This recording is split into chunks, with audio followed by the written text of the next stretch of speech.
I've got yet another video on this guitar. If you watch some of my other videos, you're probably sick of seeing it. I'm a little bit sick of it myself just because of all the stuff I've done to it. And what happened is, I just started on modifying a little bit, and it's sort of like a rabbit hole. The deeper you go, the more things, for me anyway, I saw to do. And of course, the ultimate Les Paul is the Gibson, and this is not a Gibson guitar. I'm trying to make it kind of look like one, and I know that really upsets a lot of people, and some of my videos have been really polarizing with the comments, but everybody is entitled to whatever they want to say because it's a free country. But this particular video is going to be on what I did to the binding, and I've always looked at Epiphones versus Gibsons, the Les Pauls, and I could see a picture of sort of what you're looking at now, just the body of the guitar, and you don't see the headstock, so you don't know whether officially it's a Gibson or a Epiphone. But I could always tell just by the body. I would say that's an Epiphone. Sure enough, it was. Or hey, that's a Gibson. You can just tell. But I could never put my finger on what it was. And finally, I got to thinking about the width of the binding, and I don't know that there's like a legitimate measurement.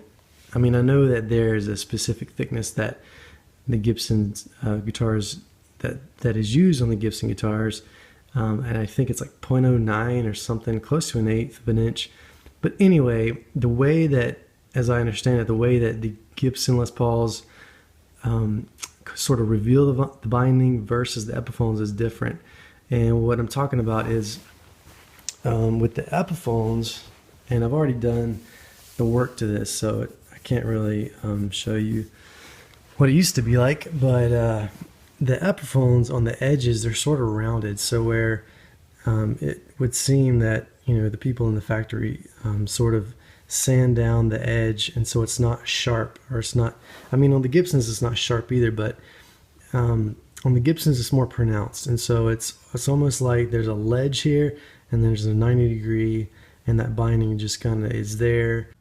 Sorry, I had some video difficulties, but like I was saying, the binding on the Gibsons it's really sort of separated from the top of the body, whereas the Epiphones, it almost just kind of melds together, and like I said, it's rounded, and so even if the thickness is sort of the same, when you look at it, on the Epiphones it sort of gets lost, just because it's rounded off. You lose that line of sight.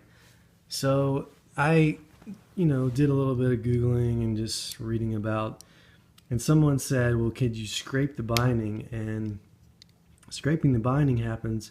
There's a video by Tom Murphy on YouTube where he shows, how once you finish the top of the guitar, the paint is not totally dried, or it's not cured yet. And you go and you take a razor and you scrape the binding, and he just does it so eloquently, and it's beautiful, and he's a master at it, but it makes it look easy. But with a guitar like this guitar is 15 years old. The polyurethane is cured, and it's the paint, the stain, whatever, it's long been cured.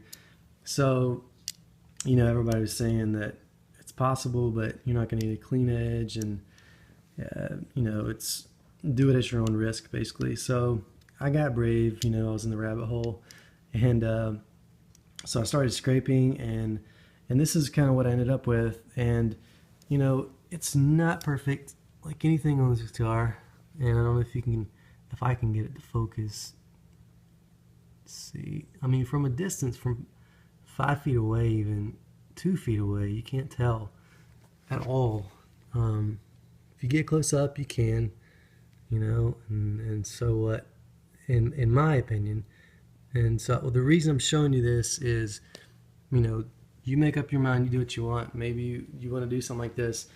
The reason I'm making any of these videos is just to help somebody, because when I looked into doing this stuff, there were no videos in existence, so I couldn't really have any proof that anybody had done this stuff or that it could work.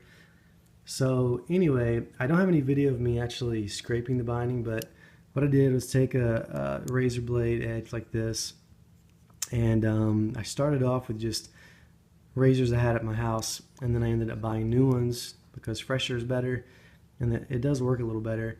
I can't say that it was easy to do or that it was like a breeze, and that I was able to get like an even thickness all the way around. It really took some work and finagling, and then I'd look at it and there were some spots that like I had more thickness than others. And of course I had to take the Bixby off and all that stuff and the pick guard. And I really had to work at it some spots. And then some spots, I feel like, maybe right here, I feel like almost, sorry, I'm trying to focus. I feel like I almost got to the wood, or I took some of the paint off the body, but it's not bad. So, you know, I feel like overall it's pretty even, and anybody except, anybody except a real purist would not know the difference. So I'll post a few pictures of the before and the after. Well, you're looking at the after, but I'll try to do like a side-by-side with similar pictures of what it looked like before and after. And the only other things I've done since the pick guard and pickup rings and the washer and the pickup selectors knob or switch has been to put on these gold hat top hat knobs. I had the amber ones and I still don't know like which ones I like better, but the cool thing about those is they're easily interchangeable, and if I get tired of these I'll go back to the other ones. But I just wanted to see what they looked like on here. As far as pricing, I found the best place was guitarresource.com, I think it is. They were like $11-12 with shipping, so FYI. Okay, I'll post the pictures and the videos that I have of the scraping and the finished product versus what it started off with. Thanks. Anyway, so I have taken this and scraped off some of the stain or the blue off of the binding. You can see it right here. That's where I stopped. So this portion has been scraped. This portion over here has not. It's essentially doubled the thickness. I don't know if it's that much, maybe a little less than doubling, but it's gotten a bit thicker. And I've gone all the way around from the neck portion up to that point. It doesn't make a huge difference, but it does make a little bit. And so that's that. I would try to videotape it, but I can't do it myself. Maybe if my wife wants to try to videotape for me, she might do that, and I'll show you what I'm trying to do. But I can't really explain over video how to do it. I mean, there's plenty of videos on scraping, but that's after a finish has been applied and then before the clear coat. So this is just what I got so far, just trying to document it.